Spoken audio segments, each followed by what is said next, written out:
My patience is rewarded. Prepare for battle. To game 2 here, our panel has already stated, hey, this is looking like a much better setup. Quinn, in fact, backstage was saying, yeah, this game actually looks playable.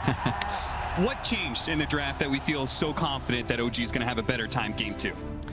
I think the lanes are much easier for OG to function. I also think whenever you look at the way the damage is dealt this game compared to the prior game, if anything, I would say Tundra is more in terms of this similar low damage types of thing. You have Shaker, you have Spear Breaker, you have Potom, who without a really good start is not super high damage. Life Stealer. It's a lot of these sort of very mid-range damage heroes sort of go from the front. You're against a Timbersaw, you're against an Oracle, Primal who's tankier than the Ember last game, PL who has very, very good scaling this game. I think there's a lot of dynamics that are nicer for OG this game. Yeah, I think the two heroes that OG want going in the series, in a sense, are Pango, which is getting first phase banned. I don't think they're ever gonna get it. And to me, the Timber. I think Timber is, outside of the Tide, the one hero Amar plays that can have a really good early game and then be that bulwark in the mid game versus what we saw last game, which is Tundra going high ground at 20 minutes, right? Timbersaw thrives in that environment as long as he gets a good start. And I mean, we're looking at the best Timbersaw player in the world right now. I've watched this guy all season long destroy people on Timbersaw, and I expect nothing else. Like, this is the time to show up. We were joking about it, but if you looked at those last ban phase, go back 3 months, they banned Razor and Viper last 2, and he got Timber. These were the 3 that were first phase banned, and he always got 1. So very much in Amar's comfort zone. Obviously, the hero's a bit different now, but my expectations are just as high. Yeah, I mean, he's someone who understands the hero at such a level. His item build from game to game, you'll see it shift like crazy. One game, he'll go the classic, the Hood, Kaya Sanj. The game against us, he had like a 4-staff, a Yules, a Halberd. Yeah. Some crazy builds. He bought like no Kaya. Dude understands the hero at a really deep level. I remember watching that game and thinking, like, I've never seen so much utility out of Amar before in my life. Yeah, it was crazy. It was super right for the game. Definitely going to be a very different change of pace. I'm also curious about this mid matchup. The panel discussed a little bit the Spear Breaker versus the Primal Beast. This matchup's very weird, right? Because you're, as I say that, and already off to a different pace. That Timbersaw lane getting damage done between the heavy nuke damage. Snaking pays the price of level 1 Starstorm. Yeah, it seems Snaking just really underestimated the firepower of this lane. That's very awkward. But yeah, back to, I mean, we don't ever see this matchup. What is this? I don't think anybody's ever seen this matchup. Maybe Quinn, have you ever played this one? I've never played or seen this. It looks like it might be Spear Breaker favored. If you ever walk us through the details of this matchup. Yeah, really get into the minutia. So Unga Punga. That's most of it. Yeah. He's walking him down. There it is. You said it. It's just who bigger, you know? Who bigger who?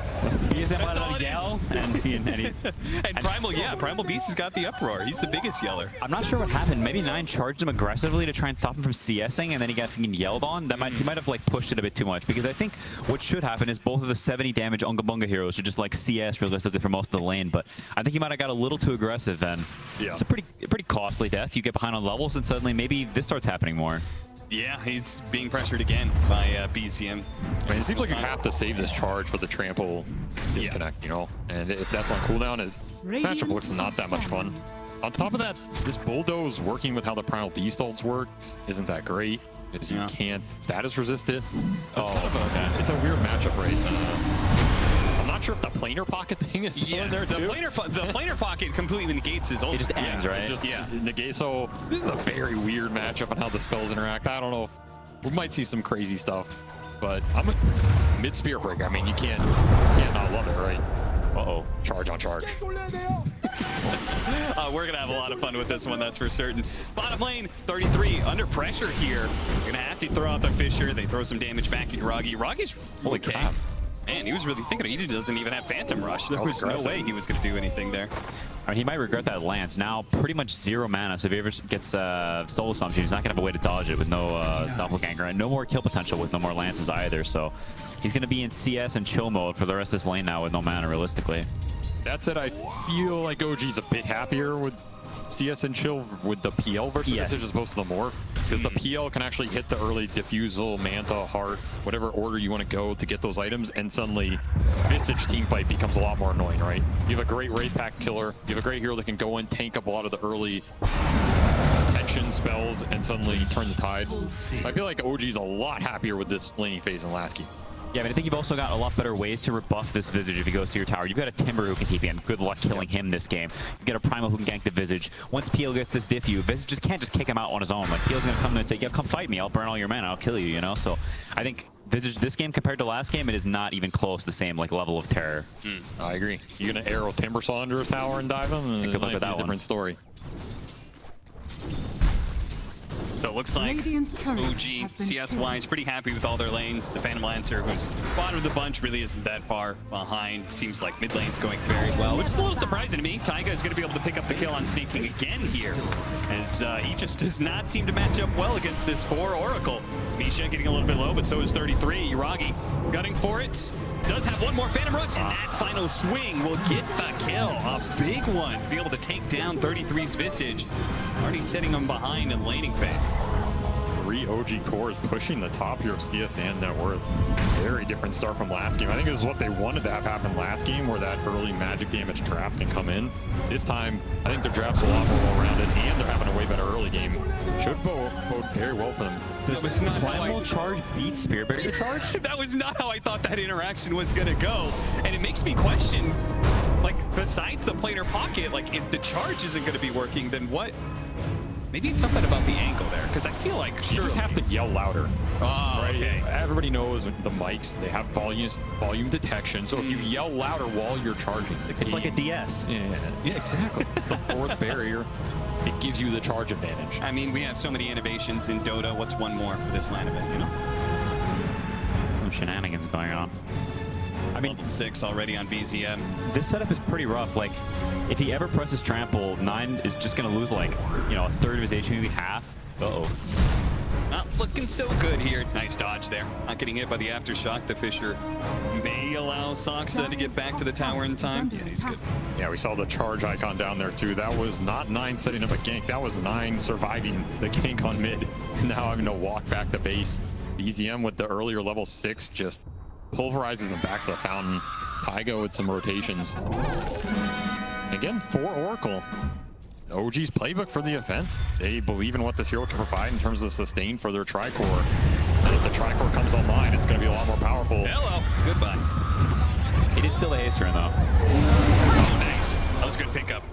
His Primal Beast with the Haste Rune is, I mean, that hero already, I love this Primal Beast mid. I mean, it just feels like it has so much impact. We start off with the Last Chance Qualifier. We watched Thompson play it. Even if they didn't manage to make it through that event, they still showed the strength of this mid Primal Beast. It just is everywhere around the map, constantly. Yeah, this hero is very, very strong. The kill threat he provides is crazy. He gives you initiation. He can scale like crazy. He gives you a load of stuns as the game progresses. And these lanes are just non-stop fighting. Yeah, Misha is going to get a bit low here, enough to push him back. Here comes the Actual charge. first big rotation, the actual charge coming in from 9. They're going to start throwing some damage into Yuragi. They manage to force him to use the Doppelganger early, which means this charge is going to be beautifully placed. Misha interrupt, but it can't quite stop it. 9 still gets off his ultimate and will be able to get the kill on Carry. BZM is now here. And he just grabs up Soxa, slams his head into the pavement, and bye-bye supports. There's nowhere for him to run to. Taiga will gladly take that killing spree. He's like, you know what, guys? Yeah, I'm going to play the sacrificial role. I'm going to play these healers and stuff, but I still want the last hits. This right here is not what you want to see. Lifestealer has been kicked out of his lane, and that is a worry. If you're ever on the team with Lifestealer and he's getting forced to leave. BZM protecting Taiga, and a setup here. Taiga secures the kill with the Purifying Flames. A dominating streak for him. Yeah, I mean, sort of the flip script from last game. You start to worry about Tundra's damage a little bit. Suddenly, the Shaker, Spearbreaker, Nakes together. Level 3 Potom. You're looking at, you know, a Timbersaw and a Primal with an Oracle behind them. You're wondering, I wonder if they're going to be able to kill these heroes as time progresses. I don't see Omar ever dying in this game. What is actually going to kill this guy? The Visage can't do much to him. The other heroes you said not doing much. Are they going to get a fast Vessel in this game? I don't even think they're going to get a fast Urn. I mean, this guy's going to be invincible. And oh, he's begging for a badge. Okay, they do have to get it off of the Fisher. Skeeter is joining in here. I mean, they got to do something a little bit funky here because, as you said, this game is not setting up well. So apparently all the cores are going to come into this mid area and try and chase down BZM with the uproar. He's got some armor, so he's not the easiest to kill, but he will eventually go down. just 5 mana off that onslaught, no escape mechanism. That's a huge pickup for them. That is the one core they can try and abuse, because the Phantom Lancer, maybe you kill him once more or whatever, but he is going to escape to the jungle. You're not going to find him for a while. This Timbersaw is invincible. You got to try and abuse something on the map here for Tundra, and it's probably this BZM. You know, abuse him with your charge him back. OG's going to have free reign playing behind the Mar right now. He's once again trying to solo kill Snaking. They have the burst. Spells. So close. Half a second off. I mean, you could see Mara drawing circles there a second ago. Like, he's clearly a bit frustrated. This Podum's able to sit up here and stall. Like, the tower probably could have died maybe a minute and a half earlier, but the Podum's up there being annoying, dragging some waves. And the move Tundra made bottom earlier, where the Oracle TP, the Marcy TP's back down there, Bramble TP, suddenly this Podum gets some time up top. Nakes is just farming mid the whole time. You can see he got kicked out of the lane, but his net worth is not bad. It's considerably above the PL. So the move from Tundra bottom earlier, having pretty big dividends for slowing down this Timber a little bit inadvertently. And with the damage problems we outlined for Tundra, it feels like Mirana actually having levels could be really important. Yeah, those levels in Starstorm make a lot of difference. Yeah. I mean, the levels for both supports, like the extra Fissure levels. This Fissure is a pretty high damage nuke now. You need the levels potentially shard to really maximize it. Yeah, particularly with the 10 talent, we've talked about that. How good it is with the shard and everything. It's a surprising amount of damage. This is like last game, Amar moving down bottom to defend the tower against the 33 Visage push. Only now he can actually do it, right? Yeah. He is a much bigger boy with a lot more armor than that Sand King. That's Snaky. He went and denied the rune. The Fissure comes out, and BZM still managed to get the charge forward. Snaking is going to be grabbed up here. Slam, slam, slam. He doesn't have a leap, so bye-bye, Snaking. 9-4, OG, not up by a huge amount of net worth, but it does feel like they're kicking things into gear, and it's about to start snowballing against Tundra. Oh yeah, they got all the levels in the world on BZM here, and last game, it was hard to get this Oracle in the game because their cores were behind. This game, BZM, as we're seeing, they can use the Oracle early nuke damage to help them get these kills. OG has all the damage in the world on these early games. They are also going to have double purge, right? You have Fortune's End, you have Timbersaw rushing Yules. It's another interaction that makes the game hard for Nine. He's not just going to have free bulldoze going in, charging, getting the connection, and dealing the damage. You get Yules once, you get purged once. Dire are scanning. Check in with the teams there for a second, just seeing what they're up to, and it feels like OG, they feel pretty good about them. They do have Tundra. They are going to have to start making some moves, and Skeeter, once again, is going to try and get involved here. He's going to go infest inside of Nine. They're going to try and set this up. Nine actually popping out of that smoke. Taiga's already here as well. They're going to start scouting things behind the tower. They're going to go for Amar, but Taiga is behind him. They need to be able to address this Oracle and kill him quickly. They get that fast kill, and now Amar, let's see if they can chase him down. Saksa was on the other side of things. He's going to need to hit a lot of stuns, and the rest of OG, yeah, they're here. Amar turning around with the Chakra, the Moonlight Shadow, allows them to get on top of BZM. Oh, they didn't have any detection. They didn't expect this one. Even with the arrow coming, it's not needed. They just bursted down that Primal Beast. Where was all that damage? Is the Life Stealer just pumping out a lot of damage on that Primal Beast? Yeah, apparently so. I mean, I think this Timber TP bottom maybe looks a lot better than it actually was. I think if you compare it to like the games where this TP feels extremely powerful, there's not that much pressure on the next top. You see him just pour top, and he just runs all the way down the lane. And the way this Timber is bottom, like, it's not like Tundra's forced to go there. They're not getting squeezed elsewhere, you know? So he's sitting there, and he's not really pressuring much. He's delaying the tower, so I'm sure. But at any point, Tundra has the map sorted themselves. They can make this move there, and it's a bit awkward for OG. Yeah, they're trying to run it back and get the punish without the numbers. More commitment for OG. Saksa trying to intercept. It was a good echo, but unfortunately, it just doesn't have the damage. Doesn't have the levels, no aftershock, or just level 1 rather. So he's probably going to get chased down as well, and Snaking just has to fully abandon this bottom lane. OG showing up in force. I think that was the type of skirmish they were looking for, right? It has to connect between Amar and BZM, being those frontliners, getting in there, setting up the fight. Like you said, Skeeter does get to push this top lane all the way to the tier 1. He will enjoy this time. He's catapulting up the net worth. Yuragi not far behind though. He got tier 1 mid on his own during all of that fighting. Pretty big objective for OG they got for free, and I mean, he's cruising as well. This is a pretty damn good Phantom Lancer game. Yeah, very scary. I think if anything in the past couple minutes, Yuragi probably the biggest winner, having this bit of downtime where he can just ignore everything, pretend there are no other heroes in the game. He's playing World of Warcraft, and he is just collecting the gold like it's his job. And it kind of is. A little bit of PvE action for him.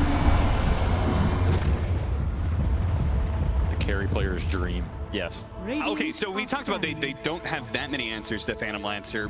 How good is Spirit Breaker in that regard? When he gets to like his Aghanim Scepter and his like the AoE charges that he does, can he be okay? I think Spirit Breaker's fine. Like Spirit Breaker and Shaker, they both give you tools to help control the Lancer a little bit. In the very late game, I think the Spirit Breaker matchup gets better because his damage gets amped a lot, right? If we're talking like Sange and Kaya territory with Ags and you're just getting huge charge throughs, you can also take the fight on the backline with the Breaker and kind of ignore the PL a little bit. Sure. With the Visage Birds coming in to help, can be a route they go. In terms of direct counters though, maybe you're going to try and build some Maelstroms. Skeeter's already queuing one up. I mean, you're going to need a lot of small counters put together, right? Because Lightstealer, he really doesn't address Phantom Lancer at all. Yeah, but you have the stuns on Tundra, but you don't really have the damage. So maybe there's some point where PL doesn't have the tankiness yet. Maybe he's got a Yasha and he's working on Manta, you know, but he doesn't have the heart yet. And maybe there's some good fight where they can abuse the stuns. But there comes a point where the heart starts coming around. Maybe it gets a little bit spooky for Tundra. There's a window there where they really lack the damage to deal with this PL. Comes the charge. Don't even need to use the ultimate for BZM. Once again, Snaky's just going to the lanes that I think nobody else really wants to go to. Is under attack. And occasionally he'll take a death or two, but he's just trying to get something out of this. 33. They want this. Oh, got knocked to the low ground. Got knocked to the low ground, and Misha pursues after him. Oh, that wasn't what you wanted whatsoever. I wonder if Misha had the idea that, like, don't worry, guys, I'll toss him back up on the high ground. Because that is not the place he wanted to be, for certain. I mean, there's a lot of hero displacement spells in this game. Yeah, there is. Like an acrobat session or something. People are going to be bounced around. I think, yeah, we see Yuragi. He's actually going S and Y here. So he's going to build S and Y into Heart. That is going to be extremely hard for Tundra to deal with. Well, BZM, he's just keeping his foot on the pedal here. Yeah, trying to go for Zoxa. They do have Skeeter showing up with a charge coming through as well. BZM may be in a bit of trouble here, but Taiga's sitting in the back. He's ready to go with the save of the False Promise. Misha, he's going to use it there. Taiga, Misha turns around, he does what damage he can. False Promise is going to wear out and probably will die here, but at least he did some damage on his way out. Taiga almost getting charged. They lose vision. Now they get into the charge. Oh, the self-purge. What a beauty. And a big onslaught in from BZM. Knock it back 4. He'll bring down Snake King first with the Infest inside of his 9. They're going to be able to get a little bit of a reset here. But is OG going to keep pursuing? Is Tundra going to fight back underneath this tower? Both teams posturing, feinting, but ultimately not pulling the trigger. What a sick Fortune's End by Taiga there. Catches them both, prevents the charge connection, gets the purge as well. The BZM is just his damage is just overwhelming. A DD for BZM exceeds the charge in from 9 and knows, hey, that's a freebie. That's all me right there. Yeah, I mean, here's where the map starts to get a little bit spooky for Dire. Suddenly, things are really open. This PL has a lot of free reign, and Tundra still hasn't taken this bottom tier 1. All the towers still up. You start looking at places where you can realistically get kills, and those places are few and far between. The biggest one being this bottom area, and OG is taking advantage and winning those fights. So where is Tundra really going to open things up? Yeah, there's only one place Tundra can fight, and it's always Amar sitting here, preventing them from doing that. 9's going to TP down, but he's just stuck here too. He's trying to get the Shadow Blade, an item that can help them open up some of these areas, make it scarier for the PL to push deep. It has to connect with something though. I don't think the Spear Breaker has enough damage on his own. It has to connect with the Mirana or the Earthshaker on top. Soxa is choosing to go Shard over the Blink, so he will play off those fissures. Got the levels of it, needs some extra Aftershock. Yeah, it makes sense. It feels like they do need the impact right now, right? I mean, we start stalling out the game any longer, we get to the point you were talking about, right? Where the Phantom Lancer is too tanky for them to deal with. Yeah, it is very spooky. I mean, Avery talks about this Spirit Breaker being able to pick people off a little bit more, but... Grabbed. Skeeter does still have the Rage. No Infest, though, so he's going to have to back out. BZM realizing that he's actually still has some capabilities of fighting here, especially with the rest of OG backing him up. I mean, Tundra was smoking there. I think they really wanted to be there at that moment to take the fight, turn it around with the Lifestealer. They still have an opportunity to get the first down. BZM, they get him. And the jump in from Nisha puts him in a nasty position. Skeeter should be able to finish this up. Once again, there's going to be the False Promise, but Misha knows he's dead. He'll just go down fighting where he can. Amar's going to show up. Skeeter needs to go down. Have the Infest, and he's dead. Overextending himself. Echo. Oh, Yuragi is overextending himself, and the Fisher straight over onto Amar. Amar was a nice touch there from Soxa as well. All right, Tundra striking back with this random river fight that just connected off the back of that smoke. BZM did not get BKB off or anything. That's a completely different fight if it goes the other way. Moonlight Shadow. This spell, it works at TI for a reason. Snaking, busting it out, doing a huge amount of work. Just off the back of the smokes in this ult. I feel like this Primal Beast just dies so quickly whenever Skater's in the... I wonder if he should build some sort of armor item. I mean, he's only got 6 base armor. Yeah, he might need a plate mail, or maybe he just, I don't know, needs to come in late to not be the one getting beat up with the snakes. I mean, this whole fighting situation here, I think, you know, maybe it's an element of people who played at TI several times versus some new players. I think BZM, you know, not getting the BKB off and being slightly out of range of the Oracle. There's a lot of like little small things there that are slightly messed up that, you know, ends up costing you pretty big. Your PL dies. Snaking. Not able to get that second leaf off in time, Misha. Grabs him, stuns him, and brings him down to the grave with Amar picking up the killing spree. That's it. I think OG, they are playing this game very fast, and they have a lot of wiggle room too, in my opinion. Yeah, like Tundra needs a lot more of those fights before I think they feel very confident going into this late game. And again, this is OG's playbook, right? You have the Amar damage dealing offlaner. You have this Tricore with the power of the sustain behind it. One of the good ones.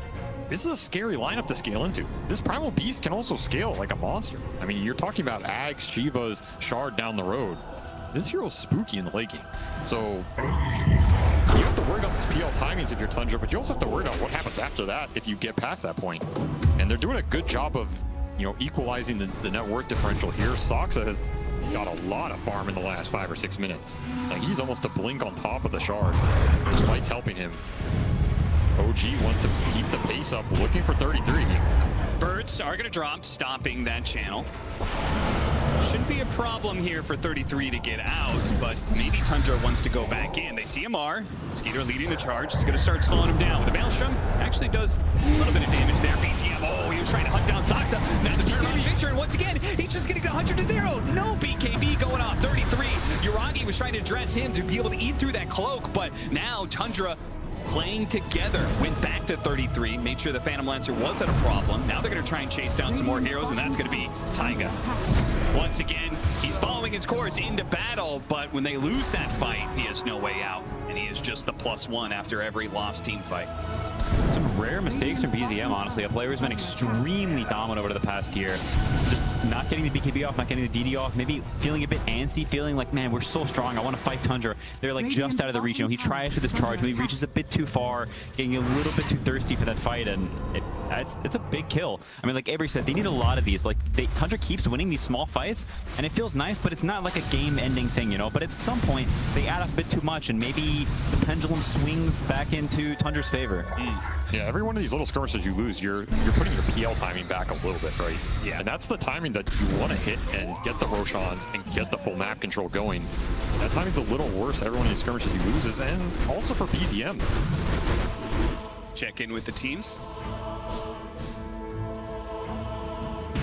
Catch us if you can.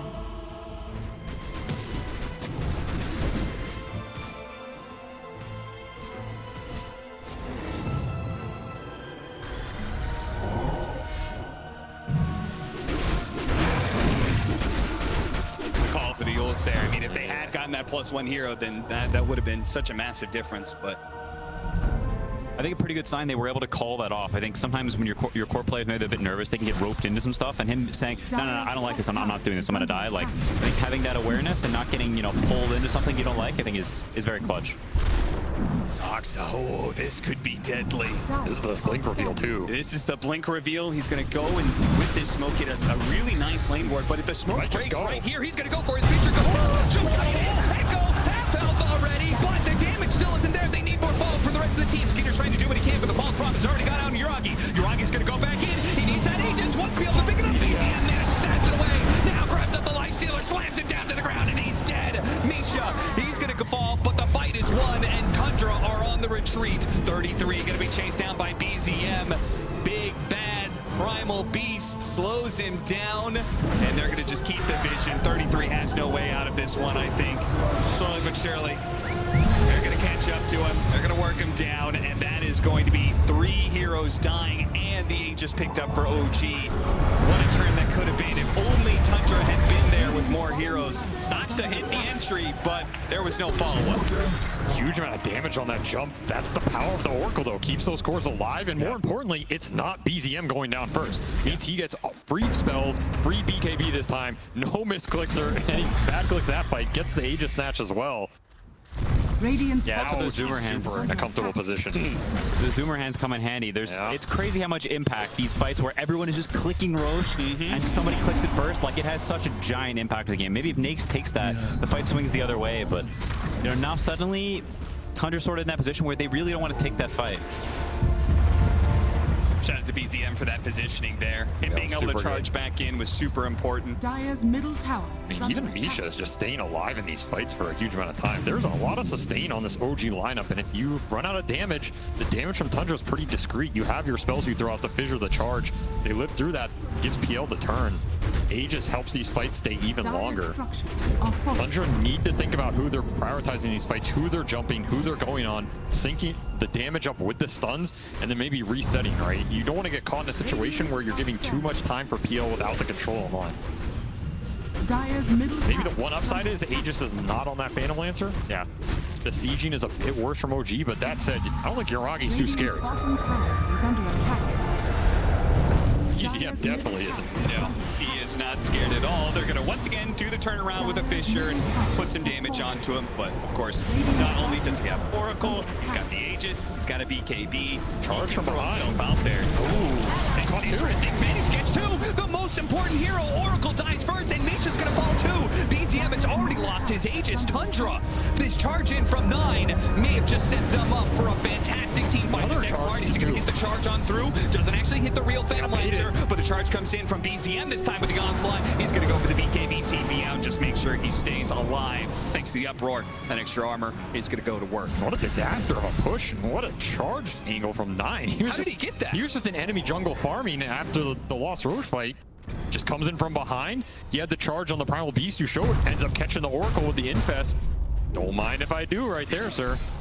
I mean, I think 9 quietly playing a really, really good game. I think keeping up this level of net worth on a Spearbreaker, especially after such a rough start, after the map being kind of scary, like him having this 10,000 net worth, having this BKB, continuing the scaling is really important, not only for like their continued scaling, but also just like it's so important for their heroes that he's able to have this net worth. I think 9's played a really good game so far. Yeah, Spearbreaker is one of those that's a core. It kind of snowballs in that regard, right? If you get to the Shadow Blade, Aghanim Scepter and such, and you one-shot waves, then you just continue to build up on those items. But if you don't get to that point, you just become another support, perhaps.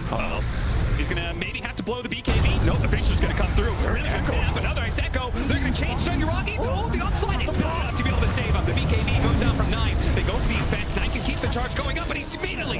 He had a laser focus. He is looking out for that Oracle. He's got a head on a swivel, and he found him. And now they're gonna be able to get the Timber Saw as well. 9.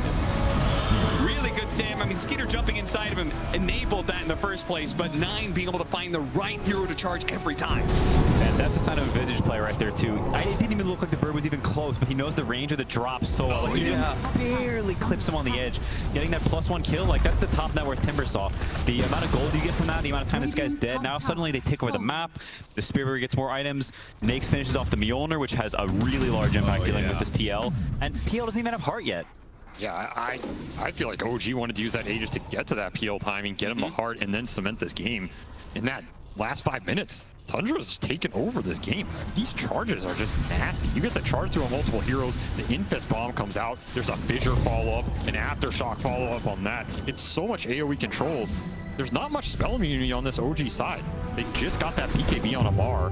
The BZN one he's had forever, but for the rest of these OG heroes, they're still trying to get there. I mean, Misha's trying to get to his own. I almost feel like there's a little bit of a displacement between the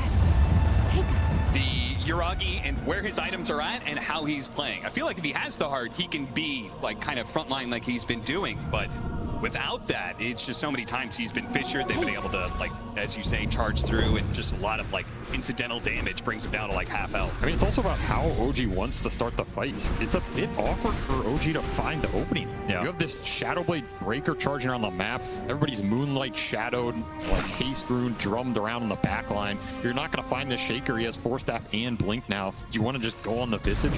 Pretty awkward, right? Even the Nace is infested. You don't even see these heroes. Elite Metaphor Staff. Snaking, fuels on cooldown. He'll be able to just TP out before Nisha is able to put a stop to him. We have the Aghanim Scepter now done on the Visage, so big damage upgrade. We said damage was a problem for Tundra, and that is a huge, huge upgrade right there. BZM, though, does now have his own Aghanim Scepter, so look out for that one, and the break mechanic, too. They're sneaking. Another charge. BKB immediately going to go out. They're going to try and disengage. They force something out of Amar, and if they can cleanly get out, reset, and maybe go again, feel pretty good about it. I mean, this is a dynamic we didn't really talk about that much, but while Dire may have had some damage issues earlier in the game, they have no issues of stuns. OG really not very easy for them to start fights. It's either a charge, it's a Marcy jump, it's an Oracle Q, not really super consistent ways. Dire has like 15 angles, 12 stuns, like they're coming from all different places. And if Radiant isn't invincible, at some point it's a little bit spooky for OG to actually start the fight, like Avery was saying. Now Tundra just boldly going into the triangle here. Uragi's going to start it off, though. Yeah, once again, the Snaking, they found the Earthshaker. That is so important. They have the chakra going out. Toxic, a little bit of force step away. Snaking helps him out, and they manage to reset. Meanwhile, Skater put the damage and already killed Misha. They're going to find the real Phantom Lancer here. Managed to get the ultimate off on him, too. He's going to be false promise. They need to be able to save him. BZM right in the middle of things, trying to go for the break, but the Vincent took hardly any damage whatsoever. And it seems like Tundra as a whole are looking pretty good as the Echo goes out in the back line to try and distance himself away from this Timbersaw. And now the rest of the team starts funneling in. They weren't able to get that chain stun. Visage needs to get out as well. Fortunately, that Aghanim Scepter allowing him to fly away. He's keeping on top of Uragi. While Lamar did find a little cubby hole to be able to TP out. So both the sidelines are going to be able to retreat and reset. But Tundra, once again, walking away the victors of the team fights. When was the last time OG won a fight? When was the last time they killed a good target? I mean, we're talking about fights. It's just so hard to latch onto any of these heroes for OG. I mean, the stuns are pretty much on BZM to lock somebody down so Mark can get the damage out. They're surviving for a decent amount of time, but even that Shaker kill, that is the best target they can get in these fights. Find the Shaker on the back line, take him out. You remove so much control. He gets the force out, and he's living. Now all of a sudden, this fight is super weird, right? There's going to be more fissures coming in. You have to kind of try and fight around your Phantom Lancer, but he's getting his ass beat. I mean, yeah, it really was. Once again, BZM didn't pop the BKB right away. He got hit by the Visage stun as he charged in. A little bit costly. And that cost him the Earthshaker kill. I mean, it's just so annoying. There's so much random stuns in this game that you can't see. Yeah. Anybody can be invis charging through. Some bird's invis drops on your head. Arrow hitting all the clutter. Yeah, there's a random arrow in here, you know? It's an easy game. And it's also a game where this PL here, he's not really able to solo completely because there are so many stuns on Dire. There's so much kitings, the Force Staff, the invis, all this garbage. Another invis charge. Oh, they found the Oracle. They had the vision. They get the charge, and they also hit Nisha at the same time. So both supports already dead in this team fight. Meanwhile, Uragi, most of his time was spent being stunned. Visage familiars and the Visage himself dropping one after the other, completely stalled out any damage he could get down during that time. Tundra is going to respect OG here. They should. A buyback went out from the Oracle, so they got a lot out of that. No reason to push their luck. How can OG supports play? Like, you can see what Tundra is doing. Like, OG has no way to actually kill heroes unless Tundra messes up some. They're spacing them, they're abusing the stuns, the invis, the force staffs. Like, Uragi is desperately looking for a target to lock onto, but he's just getting kited, and the supports are just getting exploded instantly. Yeah, it really does. Maybe this is, we talked about the drafting and their plan for 9. I mean, both times they drafted a hero that gets to the backline. We said OG, part of their setup here, the reason they're able to play so greedy on their cores is having these backline supports, these healers and stuff. So Tundra definitely came into this with the game plan of 9 is going to be killing Taiga over and over again. Now if he dies again, that's that buyback cooldown as well. Yeah. You're out for a long time. It's just hard to protect this backline for OG. There's just so many ways to get in there. The birds can get vision invis. You get the charge with the infest. What actually prevents that? You need detection down, and you need to use this guy. He could be a BK beat as well. I feel like OG needs to get that 2 big items in this game. It's got to be Abyssal on the Phantom Lancer and Hex on Timber. That is a very far way away. If they get there, I think now you have the disable. Is there anything else besides items? Is there a way they can set up the fight? I mean, find the supports. Yeah. Well, your supports are going to be found. It's just the side of OG. Misha getting picked up. There's Tundra once again, really abusing this Moonlight Shadow. I mean, Smarana as a fight position seems pretty valued at this point. At this point, you have no issue with the hero. It is doing an insane amount of work in these fights. You have limited detection, especially most of the time, you know, detection coming out from your 4 and 5. It's not a 4 and 5 lifestealer that wants the front line to plant a sentry or something. Like, you just instantly die. Of course, got to do it because they're the ones who are up in front. Yeah, and we actually saw OG had a gem earlier in this game. That's why they got it, because they knew they needed this vision on the front line. Yeah. That was lost a long time ago. Taiga's gem in the hands of 33 Visage for a decent amount of time now. Not easy to take these fights vision-wise, and Tundra looking for the pincer maneuver here. Yes, they are. They found the real Yuragi. Can they get the arrow stun? Not quite. He does manage Doppelganger away to the side. They have the Fisher to stall it up, but at this point, 33 in the back, though. Oh, he is in the back, and he's going to be able to catch. They spotted the Oracle. Their charge is coming through, and he's already dead. BZM, meanwhile, does manage to grab 33. They've broken him and managed to get through his cloak, but he dropped down into stone form, so he's good. And Skeeter now comes in with a cleanup. A charge on through. Bumping BZM. Gets a bash as well. He's done. Slammed on the Yuragi, and that is it. Triple pickup for Skeeter. Ultra kill in the end. And now it's time to go high ground. Tundra. It was looking a little suspect in the first 15 minutes. We weren't sure if they were going to be able to pull through, but they had a strong understanding of how to play up against OG. And now it's going to be lane. It's going to be straight up tier 4s. Are we going to go for it? They are going. That's a clutch call. Amar buys out Axe. He's trying to get the extra damage to this wave. Oh my god. The double chakrams are going to be thrown out. This could be really messy. This could be, you have a serious lead here. You don't necessarily need to do this. If Peel has to buy back here, it would be a disaster for OG's item progression. Let's see if they can hold. The double chakrams doing so much damage. This buy out of the Aghanim Scepter, it may just be what bails out OG, or maybe Misha gets on top. The Visage is dead. He doesn't manage to get up the stone fort. They've already cleared through the gauge as well. 9, he's gonna have to jump away. The Shadow Blade back out. Saksa spotted as well. Oh no, Tundra. Now they're not even gonna be able to get a lane of barracks off of that. They cleared out the tier 4s. No invest. He's got an armlet toggle to work with, but he needed to get trapped. The charge on through. Denied. He gets canceled by the AoE stun from BZM, and now 9 is going to be in some trouble. Run down by the Phantom Rush. A chance of revenge. A charge away just in time. The last bit of damage wasn't there quite yet. Tundra still a massive lead. Don't get me wrong, but surely they would have felt very good having a lane of barracks up and not giving away those kills. Man, that is one of those calls at TI. It's like, it's a nice edge call if it's worth it or not. They get that Phantom Lancer buyback though, so all things said, probably still slightly favoring Tundra here, just destroying that PL economy. I think you're happy to sacrifice your Lifestealer once for that, but you definitely feel good if you're OG.